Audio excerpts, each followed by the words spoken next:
పాకిస్తాన్ దగ్గర 6,70,000 మంది సైన్యం ఉందని చెప్పి విర్రవీగిపోతుంది కదా. అట్లీస్ట్ ఆఫ్ఘనిస్తాన్ దగ్గర 1,70,000 ఉన్నారు. సో సివిలియన్స్ కూడా తోడవుతారు కావాలంటే. వాళ్ళు కూడా డ్రెస్సులు వేసుకొని వచ్చేస్తారు, దిప్పుకుంటారు. దాంట్లో ఇబ్బంది 1000 మంది 2 నెలల క్రితం 1000 మందితో బయటకు వస్తే 1,00,000 మంది పాకిస్తాన్ సైనికులు ఉచ్చబోసుకున్నారు లిటరల్గా. మరి అలాంటప్పుడు ఆఫ్ఘనిస్తాన్లో ఉన్న తాలిబాన్లు ఎందుకు భయపడతారు? వాళ్ళు ఇన్నాళ్ళుగా ఎంత అణిచివేయబడ్డారు పాకిస్తాన్ వల్ల. వాళ్ళు పెట్టిన ఇబ్బందులను భరించారు, సహించారు. ఇక సరేలే ఓకే మన మతస్థులేగా అని చెప్పి కూడా పాకిస్తాన్ని ఒక రకంగా వాళ్ళు ఎంత ఎక్స్ట్రీమ్కి వెళ్ళినా సరే ఓర్చుకున్నారు. ఎన్ని రోజులు ఓర్చుకుంటారు? ఎన్ని రోజులు తొక్కి పట్టాలి? వాళ్ళకి మాత్రం ఎమోషన్స్ ఉండవా? వాళ్ళకి మాత్రం దేశభక్తి ఉండదా? వాళ్ళకి మాత్రం ఫీలింగ్స్ ఉండవా? వాళ్ళు ఉప్పు కారం తింటలేదా? వాళ్ళు ఉప్పు కారం తింటారు కదా.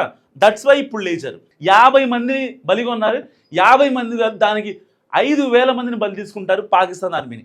పక్కా తాలిబాన్లు 5,000 మంది ఆర్మీని ఒకవేళ నిజంగా ఇలాగే కనుక వైమానిక దాడులు చేస్తే వీళ్ళు ఇరాన్ సహాయమో లేకపోతే ఇండియా సహాయమో ఇంకోళ్ళు సహాయం తీసుకుని ఆఫ్ ద రికార్డులో 5,000 మంది పాకిస్తాన్ టెర్రరిస్టులు చచ్చిపోకపోతే అప్పుడు చూడండి. సో ఇప్పుడు ఈ ఇలకత మఫ్లీ చేస్తుంది కేవలం డ్యూరాన్ లైన్ కోసం.